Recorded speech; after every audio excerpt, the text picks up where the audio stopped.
그쵸? 권영국 후보가 지금 1%를 0.98이죠. 못 받았다. 어떠셨어요? 네. 그 결과를 보셨던 우리가 지난주에 이제 녹화를 못 해가지고 네. 좀 대선 이후에 좀 공유할 시간이 없었기 때문에 어떠셨는지. 우울했죠. 우울하셨나요? 네.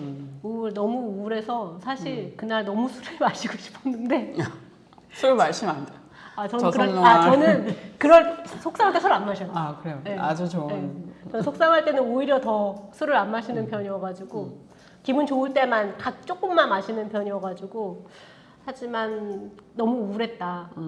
근데 이제 그 뒷얘기 들어보니까 그 후원금이 13억은 들어온 거잖아요. 그 짧은 시간에. 네네네. 그래서 뒷풀이 할 때 분위기가 되게 좋았대요. 근데 거기서 그 얘기가 나왔다고 하더라고요. 여러분 돈이 아니라 표로 주세요. 라는 맞아. 얘기가 나왔다고 하더라고요. 맞아요. 저는 0.98% 보고 후원금 많이 들어왔다는 얘기 듣고서 너무 화가 난 거예요. 그래서 이제 지인에게 이게 무슨 소용이냐, 3%가 안 됐는데, 그럼 이번에는 그럼 다음 선거 때까지는 그래도 이제 민주노동당이 나올 수 있는 권한이 있지만 3%안 되면 그 다음부터는 TV 토론에서도 사라지는 건데 도대체 그 13억의 후원금을 낸 사람들은 그런 생각을 하고 이번에 투표를 한 거냐. 그래서 엄청 화를 냈어요. 저 개인적으로.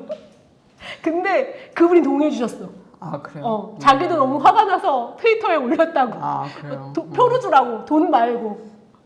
지금 민주노동당에게 가장 필요한 거는 표다.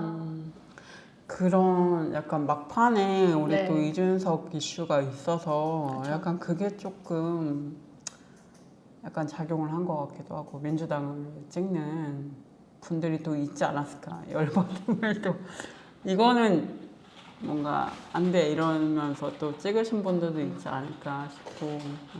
그래서 그렇습니다. 제가 그러니까 이게 처음부터 이게 계엄 이후에 조기 대선이 치러진 거잖아요. 네네네. 근데 그때 처음에 이제 사람들이 내란 세력을 척결하기 위해서는 압도적인 승리가 필요하다 조기 네. 대선에서 이런 구호가 너무 한국 사회에 팽배했던 것 같아요. 나는 그것 때문이라고 보거든요. 그러니까 이번에는 한 사람한테 표를 몰아줘야 된다. 될 가능성이 높은 더불어민주당 이재명 후보다라고 생각해가지고 이런 분위기가 더 커졌다고 생각하는데 최근에 칼럼을 하나 썼었어요. 뭐냐면 지금 필요한 거는 압도적 승리가 아니다. 국힘의 압도적 패배가 필요한 거다 우리 사회에는. 근데 압도적 패배를 하려면 필요한 게 뭐냐? 선택지를 넓혀줘야 되는 거예요 사람들이. 그러니까 이재명 후보를 흔쾌히 찍기는 싫고 근데 뭐 이준석도 안 되고 그리고 국힘을 뽑기에도 좀 그런데? 라고 하는 사람들을 붙잡을 수 있는 다른 표들이 그러니까 다른 후보군이 더 많았으면 오히려 저는 국힘이 41%를 얻지 못했을 수 있다고 봅니다. 진짜 많이 나왔죠. 네, 너무 많이 나와서 저는 그러니까 되게 여러 가지로 저기했던 건데 일단 권영국 후보가 0.98%를 받았다는 걸 속상했고 두 번째로 국힘을 왜 41% 넘었지? 그만큼 보수화됐다는 것 같아요. 그쵸. 한국 사회가 보수화가 많이 됐고 극우여도 괜찮다. 우리 걸 지켜줄 수 있는 이들이라면 괜찮다라는 생각을 하시는 분들이 그만큼 많다라는 걸 또 느꼈네요. 그래서 저는 화가 난 거예요. 아니 개엄을 했는데도 이런 생각이 드니까 그런데도 41% 받았다고? 이렇게 되니까 대단하다는 생각이 들긴 하더라고요. 그리고 이따 뭐 이준석 후보 얘기는 더 하겠지만 8.34 이거 진짜 아니 10% 안 된 건 너무 다행이긴 한데 TV 토론 그 사건이 있었는데 8% 넘겼다고? 그러니까 원래 10% 이상 나오고 있었는데 뭐 그 깜깜이 기간 동안 그 일이 직전에 있었고 그 토론회에서 발언이 있었고 그 후로 떨어졌다 뭐 이런 보도도 봤는데 다행인지 뭔지 모르겠는데 근데 너무 많이 나왔다 지금 너무 많이 나왔다. 반토막 났다는 말도 하던데 근데 반토막까지는 아닌 것 같은데 그쵸? 설마. 근데 저 맞을 수도 있어요. 아 그래요? 네. 그런 것 같아요? 마지막 원래 투표하기 전에 여론조사에서는 15% 가까이나 넘는 것들도 좀 있었대요. 아. 그러니까 민주당 내부에 계속 돌렸을 거 아니에요. 민주당 내에서 그 자신들이 보기 위해서 거기에서는 15%를 안정적으로 받고 있었다고 하더라고요. 그래요? 네. 그러면 이준석은 되게 뼈 아프겠네요. 그래도 3%에서 반토막 날아갔다고 얘기한다고요?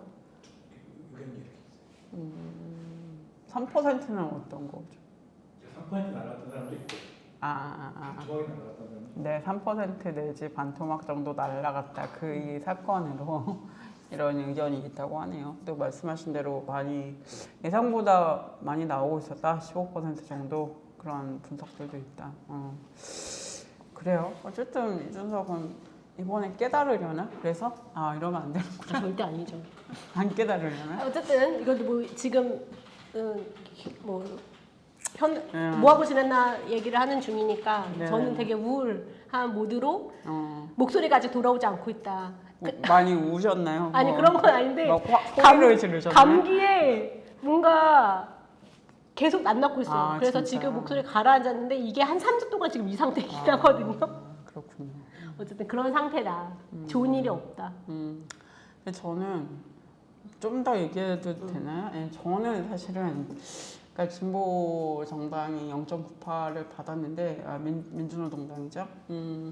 조금 뼈 아프게 생각해야 될 부분은 있다는 생각이 들어요. 어쨌든 그 뭐 되게 좋은 메시지를 또 많이 국면에 줬고 권영국 후보가 그렇긴 한데 0.98에서 머무르고 계속 어쨌든 선택할 수 없는 어떤 이유가 전 있을 거라고 생각을 하거든요.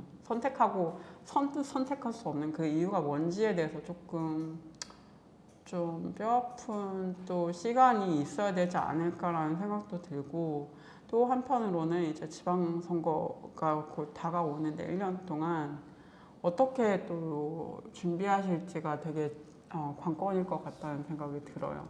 그래서 저는 좀 항상 아쉬운 건 진보정당들이 그러니까 물론 이렇게 대선이나 이런 것도 굉장히 중요한데 일상적인 그런 공간에서 지역을 중심으로 한 활동들이 많이 없기 때문에 사실 이렇게 피부로 느낄 수 없는 부분들이 좀 있는 것 같아요. 그래서 좀 그런 부분들을 좀 활동으로 좀 저는 좀 보여줬으면 좋겠다 그런 바람이 항상 있거든요. 그래서 좀 어떻게 또 앞으로 이후가 좀 이후 준비를 어떻게 하느냐에 따라서 저는 지방선거 뭐 그 이후에 뭐 총선 이렇게까지 좀 더 긴 그림을 그릴 수 있었으면 좋겠다 뭐 이런 생각을 하고 또 저는 사실은 여기는 되게 그 순택님이 실망하셨다고 그러는데 저는 많이 나왔네라고 생각을